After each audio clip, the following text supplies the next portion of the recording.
Hello students, स्वागत है आप सभी का दीपक ट्यूटोरियल्स में। चैप्टर इलेक्ट्रोकेमिस्ट्री की प्रीवियस क्लास में हम लोगों ने कुछ इम्पोर्टेंट बैटरीज और सेल्स के ऊपर में बात करी थी। हम लोगों ने लेड स्टोरेज सेल जो कि इन्वर्टर में और बस, ट्रक इन सब के अंदर यूज होता है उसके बारे में बात करी थी, और ड्राई सेल जिसको लेक्लांचे सेल भी बोलते हैं उसके बारे में भी बात करी थी, और हम लोगों ने एक फ्यूल सेल के अंदर होने वाली रेडॉक्स रिएक्शन के ऊपर में भी बात करी थी। आज हम लोग इस क्लास के अंदर पढ़ेंगे इलेक्ट्रोलाइटिक सेल। हम लोग आज इलेक्ट्रोलाइटिक सेल के ऊपर में डिस्कस करेंगे। इलेक्ट्रोकेमिस्ट्री की जो फर्स्ट क्लास थी इंट्रोडक्शन की, उसके अंदर मैंने आप लोगों को बताया था कि इस पूरे चैप्टर में हम लोगों को केवल दो सेल्स के ऊपर में स्टडी करनी है, एक इलेक्ट्रोकेमिकल सेल और एक इलेक्ट्रोलाइटिक सेल। तो इलेक्ट्रोकेमिकल सेल हम प्रीवियस क्लासेस के अंदर पूरा कर चुके हैं। आज की इस क्लास में हम लोग पढ़ेंगे इलेक्ट्रोलाइटिक सेल, और साथ ही साथ हम लोग एक चीज और पढ़ेंगे, तो इलेक्ट्रोलाइटिक सेल एंड इलेक्ट्रोलाइसिस। आज की इस क्लास का हमारा टॉपिक रहेगा electrolytic cell and electrolysis. Hindi में अगर मैं लिखूं तो मैं लिख सकता हूं विद्युत अपघटनीय सेल, विद्युत अपघटनीय सेल एवं विद्युत अपघटन। ये लीजिए, ये आज की हमारी क्लास का टॉपिक रहेगा, इलेक्ट्रोलाइटिक सेल एंड इलेक्ट्रोलाइसिस, जिसको हिंदी में हम लोग बोलते हैं विद्युत अपघटनीय सेल एवं विद्युत अपघटन। क्लियर है? देखो, फर्स्ट क्लास में मैंने आप लोगों को बताया था कि इलेक्ट्रोलाइटिक सेल क्या होता है। कोई भी एक ऐसी डिवाइस जो इलेक्ट्रिकल एनर्जी लेकर के उसको केमिकल एनर्जी में चेंज कर दे। केमिकल एनर्जी मतलब उस सेल के अंदर केमिकल रिएक्शन होने लग जाए। तो कोई भी एक ऐसा डिवाइस जो कि इलेक्ट्रिकल एनर्जी लेगा और उससे अपने अंदर क्या करवाएगा, केमिकल रिएक्शंस करवाएगा। तो कोई भी एक ऐसा डिवाइस जो इलेक्ट्रिकल एनर्जी लेकर के केमिकल रिएक्शन करवाता है उसको हम लोग इलेक्ट्रोलाइटिक सेल बोलते हैं। ये बात क्लियर है? यानी कि कोई भी ऐसी रिएक्शन जो विदाउट इलेक्ट्रिसिटी ना हो सके, ऐसी रिएक्शन जो विदाउट इलेक्ट्रिसिटी ना हो सके, वो किस में होती है? इलेक्ट्रोलाइटिक सेल में होती है, जिसके लिए हम उसको इलेक्ट्रिकल एनर्जी देंगे और वो केमिकल रिएक्शंस करवाएगा। लेकिन इलेक्ट्रोलाइटिक सेल स्टार्ट करने से पहले मैं आप लोगों को अभी थोड़ी बहुत बातें, हम दो टर्म्स है, एक छोटी मोटी टर्म्स है, आई होप आप सभी लोगों को आती है, लेकिन इस टॉपिक को स्टार्ट करने से पहले मैं आप लोगों को बता दे रहा हूं। देखिए, एक होता है कंडक्टर और एक होता है नॉन कंडक्टर। इसको हम लोग बोलते हैं चालक, इसको हम लोग बोलते हैं कुचालक। तो क्या होता है कंडक्टर, क्या होता है नॉन कंडक्टर, आप सभी लोगों को बड़े अच्छे से आता है। देखो, कंडक्टर कोई भी वो पदार्थ जिसके अंदर से इलेक्ट्रिसिटी फ्लो कर सके, कोई भी ऐसा पदार्थ जिसके अंदर से इलेक्ट्रिसिटी फ्लो कर सके, करंट फ्लो कर सके, कंडक्टर कहलाता है। नॉन कंडक्टर कोई भी ऐसा पदार्थ जिसके अंदर से इलेक्ट्रिसिटी फ्लो ना कर सके, करंट ना फ्लो कर सके, उसको हम लोग नॉन कंडक्टर बोलते हैं। क्लियर है बात? कंडक्टर जो होता है, इसके हम आगे दो पार्ट कर ले रहे हैं। कंडक्टर के मैं दो पार्ट कर दूंगा। वो डिवाइस, वो पदार्थ जिसके अंदर इलेक्ट्रिसिटी फ्लो कर रही है, कोई भी ऐसा पदार्थ जिसके अंदर करंट फ्लो कर सकता है, कंडक्टर कहलाता है, और जिसके अंदर करंट फ्लो नहीं कर सकता, नॉन कंडक्टर कहलाता है। अभी कंडक्टर के हम लोग दो पार्ट कर ले रहे हैं। पहला पार्ट जिसको मैं बोल रहा हूं मेटेलिक कंडक्टर, पहले को मैंने क्या बोला, मेटेलिक कंडक्टर, और दूसरे को मैं बोल रहा हूं इलेक्ट्रोलाइटिक कंडक्टर। पहला मेटेलिक कंडक्टर, दूसरा इलेक्ट्रोलाइटिक कंडक्टर, धात्विक चालक और विद्युत अपघटनीय चालक। देखो कोई भी मेटल होती है, आप लोगों को पता है, कोई भी मेटल जो होती है उस मेटल के अंदर इलेक्ट्रिसिटी के करंट को, यानी कि करंट को अपने अंदर से फ्लो करने की पावर होती है। तो जितनी भी मेटल नोन है वो सारी की सारी मेटल कैसी होती है, कंडक्टर होती है। अपनी फ्री फॉर्म में भी वो इलेक्ट्रिसिटी की गुड कंडक्टर होती है। क्लियर है बात। लेकिन इलेक्ट्रोलाइट क्या होते हैं, इलेक्ट्रोलाइटिक कंडक्टर, इलेक्ट्रोलाइट्स क्या होते हैं, चार्जेबल कंपाउंड। कोई भी ऐसे कंपाउंड जो चार्जेबल है वो इलेक्ट्रोलाइट्स होते हैं। जैसे NaCl इलेक्ट्रोलाइट है, HCl, CH3, COOH, NaOH, इन सब में अगर आप लोग देखोगे तो Na plus Cl minus, H plus Cl minus, CH3COO negative, H positive, Na positive, OH negative. तो कोई भी इस टाइप के कंपाउंड होते हैं वो इलेक्ट्रोलाइटिक कंपाउंड होते हैं।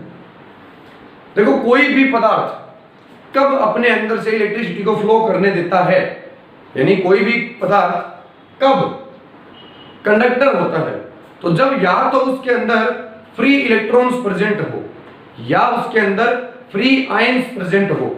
तो कोई भी मेटल होती है उसके अंदर क्या होता है, उसके अंदर फ्री इलेक्ट्रॉन्स होते हैं और फ्री इलेक्ट्रॉन्स के कारण ये इलेक्ट्रिसिटी को अपने अंदर से क्या करने देता है, फ्लो करने देता है और ये कंडक्टर होता है। लेकिन इन सब की अगर मैं बात करूं, इनके अंदर आयन तो है, इलेक्ट्रोलाइट जितने भी है सबके अंदर आयन तो है, लेकिन क्या ये आयन फ्री है, नहीं है। अगर मैं बात करूं NaCl की, तो NaCl में क्या होता है, Na पे पॉजिटिव, Cl पे नेगेटिव, दोनों आयंस के बीच, एक पे पॉजिटिव आयन एक पे नेगेटिव आयन, दोनों आयंस के बीच एक इलेक्ट्रोस्टैटिक अट्रैक्शन फोर्स काम करता है, यानी कि प्लस माइनस एक आयनिक फोर्स, एक इलेक्ट्रोस्टैटिक अट्रैक्शन फोर्स काम करता है, जिसके कारण क्या होता है, इस Cl को ये Na प्लस अपने से दूर नहीं जाने देता और इस Na प्लस को ये Cl माइनस अपने से दूर नहीं जाने देता। यानी कि हर एक Na प्लस अपने चारों तरफ Cl माइनस से क्या होता है, कवर होता है, और ये Cl माइनस भी अपने चारों तरफ क्या होता है, Na प्लस से कवर होता है। कुछ इस टाइप की स्ट्रक्चर।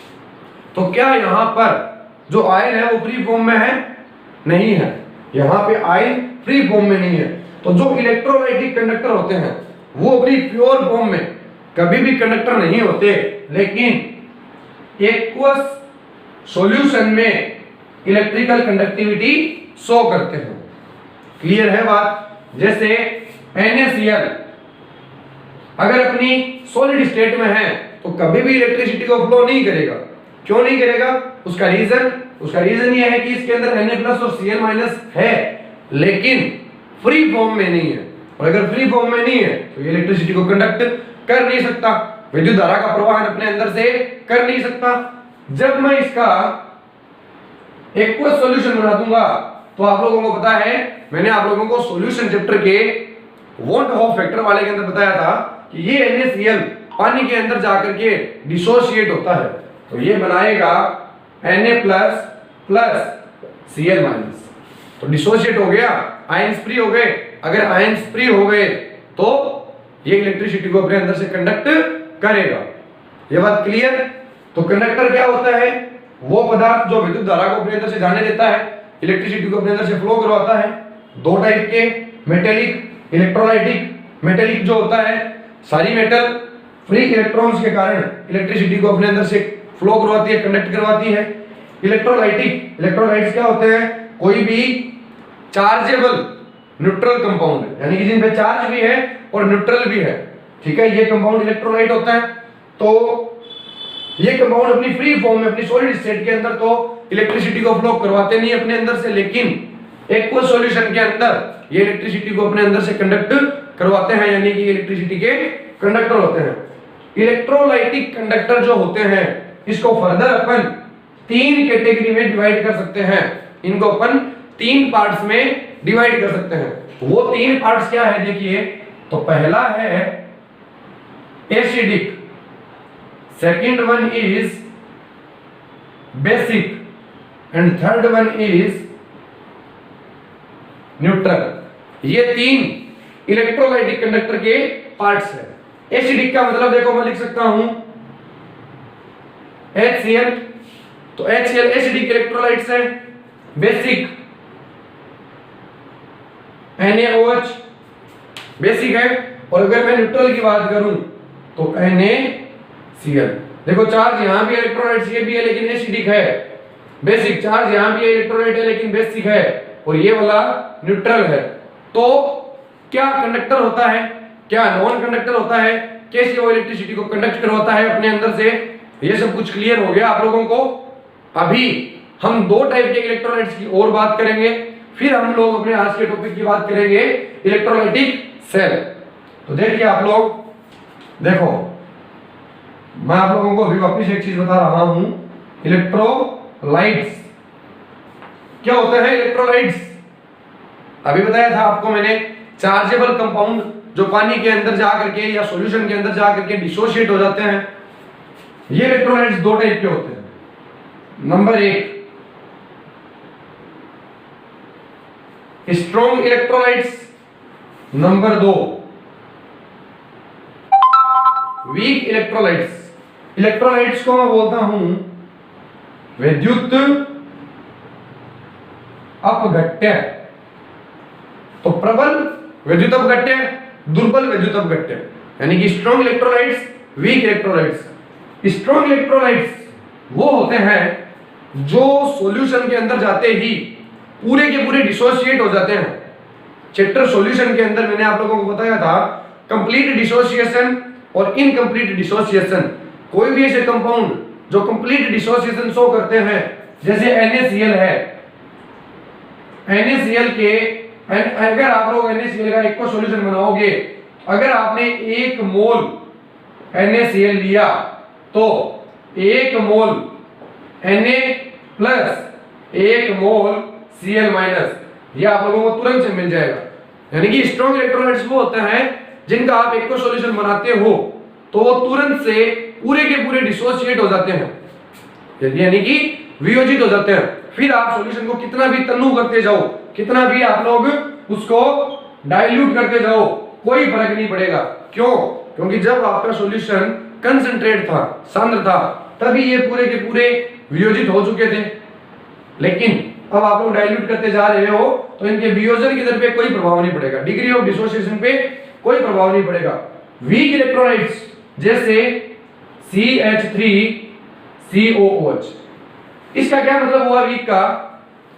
जब आप लोगों ने इसका सॉल्यूशन बनाया तो कुछ मोल एसिटिक एसिड इस तरीके से डिसोसिएट हो गया, लेकिन पूरा का पूरा डिसोसिएट नहीं हुआ, कुछ डिसोसिएट हुआ है, पूरा का पूरा डिसोसिएट नहीं हुआ। जैसे जैसे आप लोग सॉल्यूशन को डाइल्यूट करते जाओगे, तन्नू करते जाओगे, यानी कि और पानी मिलाया तो ये और डिसोसिएट हो गया, और डाइल्यूट किया और डिसोसिएट, और डाइल्यूट किया और डिसोसिएट। तो इसके अंदर जो अल्फा होती है, डिग्री ऑफ डिसोसिएशन, वियोजन की दर, वो डिपेंड करती है किस चीज पर? डाइल्यूशन पर, यानी कि तन्नुता पर। तन्नुता पर डिपेंड करती है इसकी वियोजन की दर। तो क्या होता है इलेक्ट्रोलाइट्स? आई होप अभी आप लोगों को एकदम से क्लियर है। क्यों ये मैंने बताया आप लोगों को? क्योंकि जब आप लोग अभी इलेक्ट्रोलाइटिक सेल बनाओगे तो उसके अंदर ये काम आएगा आप लोगों के कि किस टाइप से ये डिसोसिएट होता है।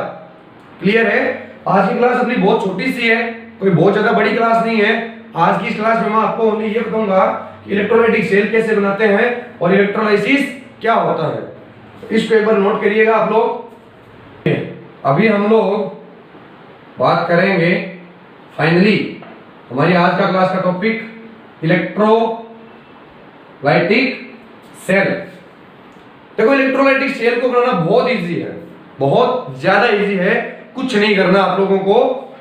बस एक बात ध्यान रखना कि ये इलेक्ट्रिकल एनर्जी लेगा और उस इलेक्ट्रिकल एनर्जी से ये अपने अंदर क्या कंप्लीट करवाएगा? Chemical reaction. ठीक है? जैसे मान लो आपको HCl का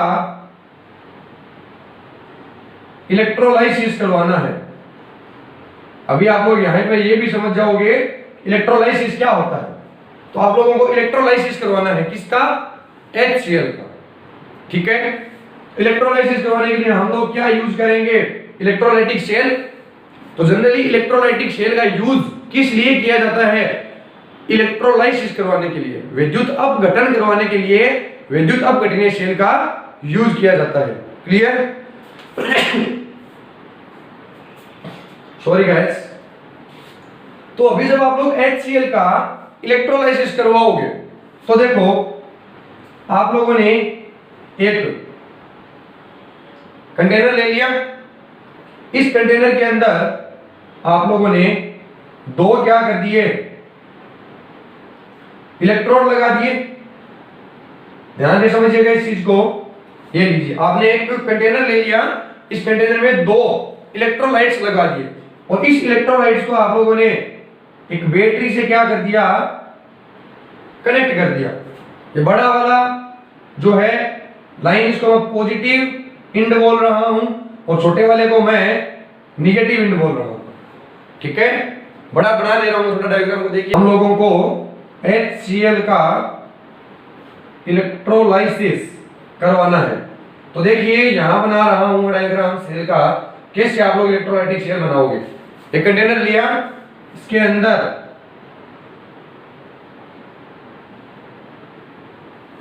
दो इलेक्ट्रोलाइट्स ले लिए, दोनों को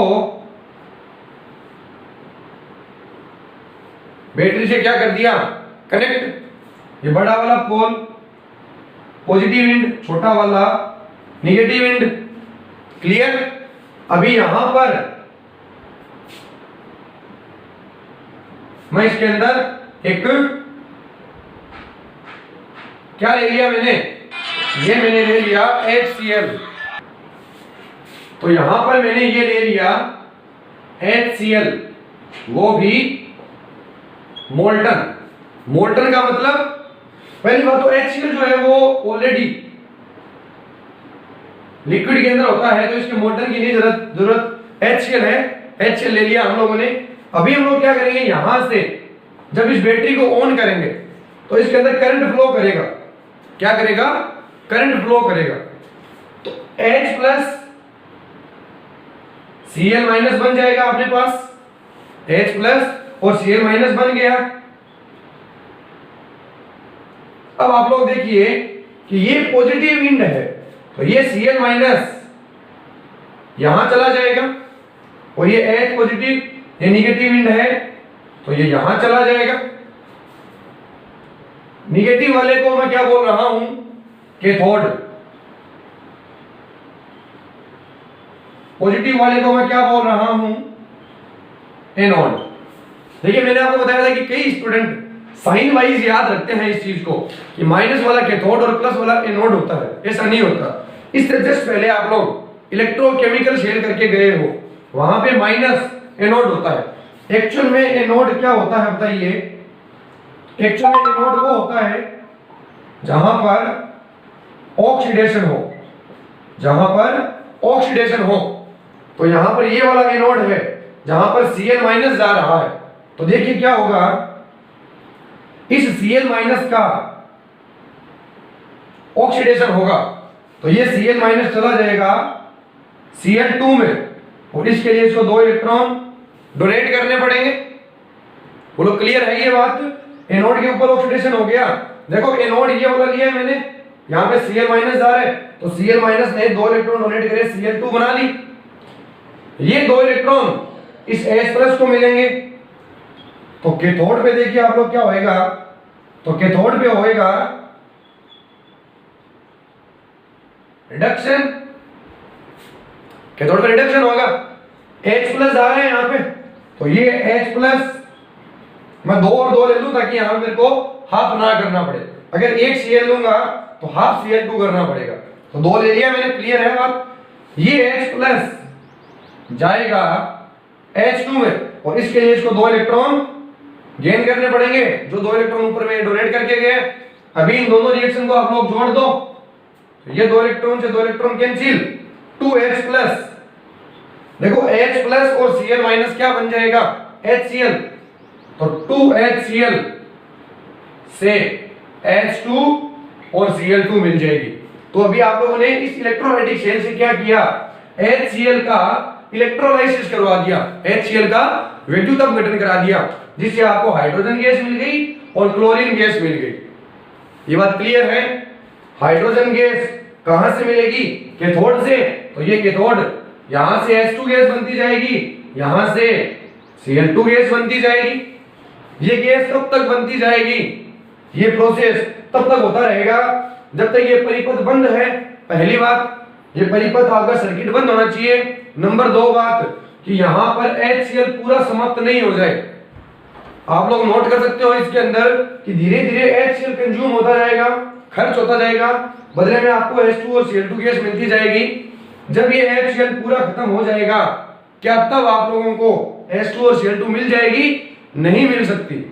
क्लियर? तो रिएक्टेंट पूरा होना चाहिए और सर्किट बंद होना चाहिए, तो आप किसी भी इलेक्ट्रोलाइट्स का इलेक्ट्रोलाइसिस करवा सकते हो, किसी भी विद्युत अपघट्य का विद्युत अपघटन करवा सकते हो इलेक्ट्रोलाइटिक सेल से। तो अभी क्या हो रहा है, इस सेल के अंदर ये रिएक्शन हो रही है। ये रिएक्शन कैसे हो रही है, जब आपने बैटरी को ऑन किया, जब बैटरी को ऑन किया तो अंदर इलेक्ट्रिसिटी पहुंची, इलेक्ट्रिसिटी पहुंची तो ये रिएक्शन हुई, यानी कि इलेक्ट्रिकल एनर्जी लेकर के केमिकल रिएक्शन अपने अंदर संपन्न करवा रहा है ये इलेक्ट्रोलाइटिक सेल। जब आप बैटरी को बंद कर दोगे तो ये रिएक्शन होना बंद हो जाएगी। क्यों? क्योंकि सेल के अंदर इलेक्ट्रिसिटी नहीं मिलेगी। तो इलेक्ट्रोलाइटिक सेल यही होता है, इलेक्ट्रिसिटी को लेता है और केमिकल एनर्जी देता है। क्लियर? मैं आपको एक और एग्जांपल लेकर समझा रहा हूं, इसको नोट करिएगा आप लोग। देखिए एक और एग्जांपल लेते हैं हम लोग। मान लो सपोज हम लोगों को NaCl का इलेक्ट्रोलाइसिस करवाना है, NaCl का इलेक्ट्रोलाइसिस करवाना है। क्या करेंगे, देखिए एक कंटेनर लिया, इस कंटेनर में ये 2 इलेक्ट्रोड्स लगा दिए हम लोगों ने, ये 2 इलेक्ट्रोड्स लगा दिए और इन दोनों इलेक्ट्रोड्स को इस बैटरी से क्या कर दिया मैंने, कनेक्ट। ये पॉजिटिव एंड, ये निगेटिव, निगेटिव वाले को क्या बोलूंगा, कैथोड, पॉजिटिव वाले को क्या बोलूंगा, एनोड। सर्किट को कर दिया बंद, और सर्किट को बंद कर दिया, अंदर मैंने यहां पे भरा क्या, तो मैं यहां पे बोल रहा हूं NaCl मोल्टन स्टेट में। अब इस मोल्टन स्टेट का मतलब क्या हुआ, NaCl जो होता है वो सॉलिड स्टेट में होता है, उसको गर्म कीजिए, इतना गर्म कीजिए कि वो लिक्विड स्टेट में आ जाए, तो उसको हम लोग बोलेंगे NaCl मोल्टन स्टेट में। क्लियर? जब बैटरी चालू करेंगे अंदर क्या होगा, Na positive, Cl negative. Na पे पॉजिटिव है जाएगा निगेटिव इलेक्ट्रोड पे, Cl पे निगेटिव है जाएगा पॉजिटिव इलेक्ट्रोड पे। बोलो क्लियर है ये बात? क्या रिएक्शन हुई आप लोग देख सकते हो। तो देखो एनोड क्या होता है, जहां पर ऑक्सीडेशन हो, ये वाला एनोड, यहां पे जा रहा है Cl, तो 2Cl निगेटिव कन्वर्ट हो जाएगा Cl2 में, 2 इलेक्ट्रॉन डोनेट करके ये रिएक्शन नंबर 1 बन गई। एनोड पे ऑक्सीडेशन हुआ, जो क्लोराइड आयन था वो क्लोरीन गैस में बन गया। अब मैं बात करूं अगर कैथोड की, तो कैथोड पे होगा रिडक्शन, कैथोड पे क्या जा रहा है Na+, तो ये 2Na+, 2 इलेक्ट्रॉन गेन करेगा और बना लेगा 2Na। इसको मैं बोल दूंगा रिएक्शन नंबर 2। कंप्लीट रिएक्शन की बात करूं तो 2 इलेक्ट्रॉन से 2 इलेक्ट्रॉन कैंसिल, कंप्लीट रिएक्शन क्या बन जाएगी, तो Na+ और Cl- 2NaCl, तो ये 2NaCl था, इसका 2Na+ Cl2 में इलेक्ट्रोलाइसिस हो गया, इलेक्ट्रोलाइसिस हो गया। तो आप लोगों ने NaCl का भी इलेक्ट्रोलाइसिस करवा लिया, किसके थ्रू, इलेक्ट्रोलाइटिक सेल के थ्रू।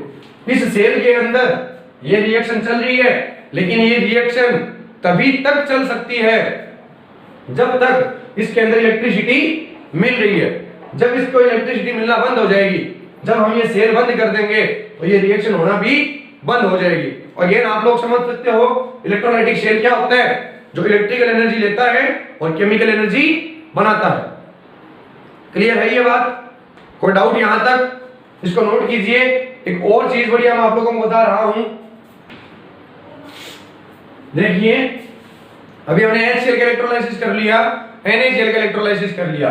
अभी मैं वापस जब NaCl का इलेक्ट्रोलाइसिस करता हूं, एक और ऑप्शन है अपने पास में, वो ये है कि मैंने ये एक कंटेनर लिया, इसके अंदर ये दो इलेक्ट्रोलाइट्स लगा दिए, सो इलेक्ट्रोड लगा दिए, और इन दोनों इलेक्ट्रोड्स को मैंने बैटरी से जोड़ दिया। अंदर मैंने यहां पे भर लिया इस बार NaCl, और अंदर इस बार मैंने भर लिया NaCl का एक्वस सॉल्यूशन। NaCl का एक्वस सॉल्यूशन मैंने भर लिया। अभी क्या होगा, इस सॉल्यूशन के अंदर तो ये एक सेटअप तैयार करके रखा हमने, ये एक सेल लिया, इसको बंद कर लिया, दो इलेक्ट्रोड लगा दिए, पॉजिटिव नेगेटिव प्लेट से जोड़ दिया, बैटरी जोड़ दी, ये वाला पॉजिटिव एंड, ये वाला नेगेटिव एंड, इसको मैं बोलूंगा एनोड, इसको मैं बोलूंगा कैथोड।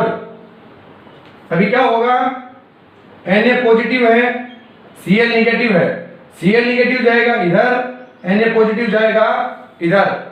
लेकिन लास्ट केस में हमारे पास NaCl मोल्टन स्टेट में था, यानी कि ओनली Na प्लस और Cl माइनस था। इस बार एक कोई सॉल्यूशन है, यानी कि NaCl तो है और साथ ही साथ H2O भी है, तो H2O इस इलेक्ट्रोड पर भी जाएगा, H2O इस इलेक्ट्रोड पर भी जाएगा, तो रिएक्शन क्या होगी? तो देखिए हम लोग बात करते हैं एनोड की। एनोड पे होता है ऑक्सीडेशन, एनोड पे ऑक्सीडेशन होता है। एनोड पे बताओ क्या जा रहा है, Cl माइनस, तो Cl माइनस भी जाएगा, साथ ही साथ H2O भी जाएगा, क्योंकि H2O के अंदर H प्लस OH माइनस, तो ये एनोड पर भी जाएगा, कैथोड पर भी जाएगा। अब अगर मैं बात करूं कैथोड, तो कैथोड पर हो रहा है रिडक्शन, यानी कि H प्लस और H2O भी वहां जा रहा है, तो ये H2O दोनों जगह पे क्या कर रहा है, एक कंपटीशन क्रिएट कर रहा है। अगर दो चीजों में कंपटीशन है तो विनर तो कोई एक ही होगा, यानी कि जब एनोड पे ऑक्सीडेशन इन दोनों का हो सकता है तो होगा किसका, जो विनर होगा उसका। विनर का कैसे पता लगेगा, इलेक्ट्रोकेमिकल सीरीज मैंने आप लोगों को बताई है, आपकी बुक में है, मिल जाएगी आप लोगों को। इलेक्ट्रोकेमिकल सीरीज के अंदर इन दोनों में से जिसका ऑक्सीडेशन पोटेंशियल ज्यादा होगा, जिसका ऑक्सीडेशन पोटेंशियल जितना ज्यादा होता है उसका ऑक्सीडेशन होता है, और जिसका रिडक्शन पोटेंशियल जितना ज्यादा होता है उसका रिडक्शन होता है। याद करो मैंने आप लोगों को दो इलेक्ट्रोड लेकर के उसका इलेक्ट्रोकेमिकल सेल बनाना बताया था, तो उसके अंदर हमने यही बात करी थी कि जिस इलेक्ट्रोड का रिडक्शन पोटेंशियल ज्यादा है उसका रिडक्शन करा दो, तो जिसका ऑक्सीडेशन पोटेंशियल ज्यादा है उसका ऑक्सीडेशन। H2O का ऑक्सीडेशन पोटेंशियल कम है, Cl का ज्यादा है, मतलब Cl का ऑक्सीडेशन हो जाएगा, तो ये बना लेगा Cl2 और दो इलेक्ट्रॉन डोनेट कर देगा। इसको मैं लिख दूं रिएक्शन नंबर 1। सेम बात कैथोड पे है, इन दोनों में से रिडक्शन किसका होगा, जिसका रिडक्शन पोटेंशियल ज्यादा होगा। तो जब आप लोग इलेक्ट्रोकेमिकल सीरीज देखोगे तो H2O का रिडक्शन पोटेंशियल ज्यादा है H प्लस से, तो H2O का क्या होगा, रिडक्शन हो जाएगा, इसका कुछ नहीं होगा, इसका रिडक्शन होगा।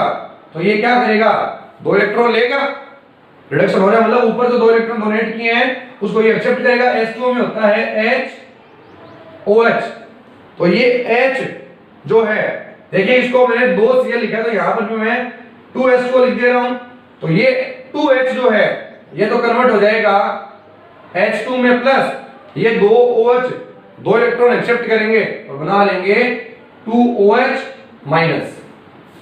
समझ में आ गई ये बात? सॉरी 2H प्लस की जगह मेरे को यहां पे लिखना पड़ेगा 2Na प्लस, क्योंकि हम लोगों ने NaCl का इलेक्ट्रोलाइसिस कर रहे हैं।